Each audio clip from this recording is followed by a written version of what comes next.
भारत के साधु संत और बाबाओं में पंडित धीरेन्द्र कृष्ण शास्त्री सबसे ज्यादा चर्चा में रहते हैं। बागेश्वर धाम वाले धीरेन्द्र कृष्ण शास्त्री जी की चर्चा देश विदेश तक काफी ज्यादा फैली हुई है। तो आज हम आपको बताएंगे धीरेन्द्र कृष्ण शास्त्री जी के गरीब धीरू से एक विश्व विख्यात कथावाचक बनने की अनोखी और दिलचस्प कहानी। आइए वीडियो को शुरू करते हैं। दोस्तों, पंडित धीरेन्द्र कृष्ण शास्त्री मूल रूप से मध्य प्रदेश के रहने वाले हैं। बागेश्वर धाम सरकार के पीठाधीश्वर धीरेन्द्र शास्त्री जी को हनुमान जी की खास सिद्धि प्राप्त है। अपने चमत्कारों के कारण महाराज धीरेन्द्र कृष्ण शास्त्री दुनिया भर में जाने जाते हैं। जो भक्त बागेश्वर धाम में अर्जी लगाता है उसकी सभी समस्याओं का उपाय धीरेन्द्र कृष्ण शास्त्री जी कागज में लिखकर बताते हैं। धीरेन्द्र शास्त्री जी मध्य प्रदेश के छतरपुर जिले में पड़ने वाले प्रसिद्ध व प्राचीन धार्मिक स्थल बागेश्वर धाम सरकार के पीठाधीश्वर और पुजारी भी हैं। धीरेन्द्र शास्त्री जी मध्य प्रदेश के छतरपुर जिले में पड़ने वाले प्रसिद्ध व प्राचीन धार्मिक स्थल बागेश्वर धाम सरकार के पीठाधीश्वर और पुजारी भी हैं। हालांकि धीरेन्द्र कृष्ण शास्त्री जी विवादों में भी रहते हैं।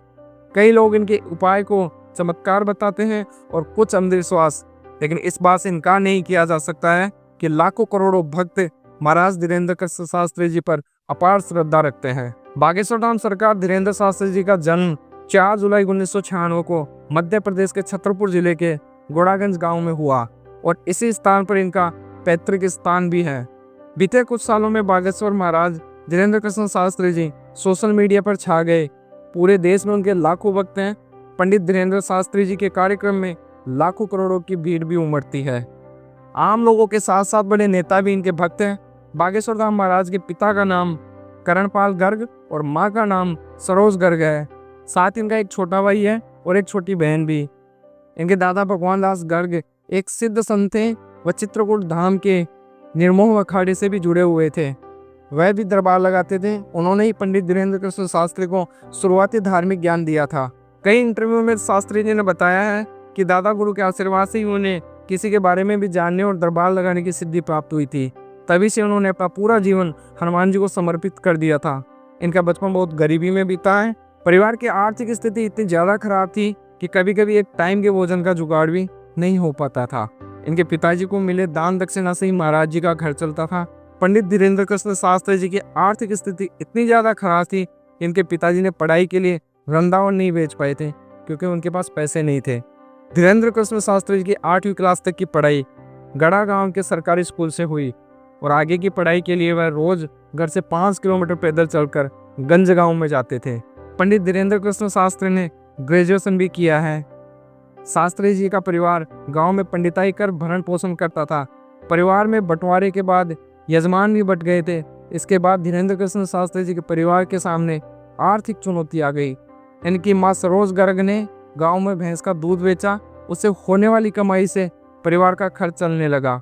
परिवार की स्थिति से पंडित धीरेन्द्र कृष्ण शास्त्री वाकिफ थे। वह अब कुछ करने लायक हो गए थे। धर्म और अध्यात्म के प्रति उनकी रुचि बढ़ती ही जा रही थी। वह गांव में शुरुआत में कथा सुनाने लगे। 12 साल की उम्र में ही उन्होंने कथा करना शुरू कर दिया था। कथावाचक के रूप में पहली बार उन्होंने सन 2009 में पास के ही गाँव में कथा सुनाई थी। इसके बाद आसपास के गाँव में पंडित धीरेन्द्र कृष्ण शास्त्री जी की प्रसिद्धि और बढ़ने लगी। धीरेन्द्र कृष्ण शास्त्री जी को लोग गाँव में धीरू के नाम से बुलाते थे। कथावाचन के दौरान ही गड़ा गांव में मौजूद शंकर भगवान के प्राचीन मंदिर को उन्होंने अपना स्थान बनाया और इसे धीरे धीरे बागेश्वर मंदिर के नाम से जाना जाने लगा। 2016 में गांव के लोगों की मदद से यहाँ विशाल यज्ञ का आयोजन किया गया। यज्ञ के दौरान ही बालाजी की विशाल प्रतिमा स्थापित की गई। उसके बाद से यह स्थान बागेश्वर धाम हो गया। इनके दादाजी की समाधि भी यहाँ पर मौजूद है। धीरे धीरे इनकी चर्चा दूर दूर तक होने लगी। इसके बाद भारी संख्या में भक्त यहाँ पहुँचने लगे। अब यह जगह बागेश्वर धाम के नाम से जाना जाता है। धाम की प्रसिद्धि के साथ साथ बाबा भी अपने गजब अंदाज की वजह से काफ़ी मशहूर हो गए। बागेश्वर धाम में मंगलवार और शनिवार को बहुत भारी भीड़ उमड़ती है। इस दिन लोग धाम में पैसे और अर्जी लगाने आते हैं।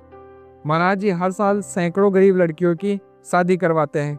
इस साल भी उन्होंने 156 गरीब कन्याओं की शादी करवाई है। साथ ही बागेश्वर धाम पर रोजाना अन्नपूर्णा भंडारा लगता है जहाँ लोग निःशुल्क भोजन भी करते हैं। महाराज जी की सोशल मीडिया पर भी बहुत बड़ी फैन फॉलोइंग है। अब महाराज जी की कथा में लाखों की भीड़ बढ़ने लगी है। इस तरह धीरेन्द्र कृष्ण शास्त्री जी एक छोटे से गांव से निकलकर आज एक विश्व विख्यात कथावाचक बन चुके हैं। तो आज की वीडियो में बस इतना ही। और आशा करता हूँ ये वीडियो आपको पसंद आई होगी। अगर वीडियो पसंद आई हो तो लाइक, चैनल को सब्सक्राइब करें। धन्यवाद।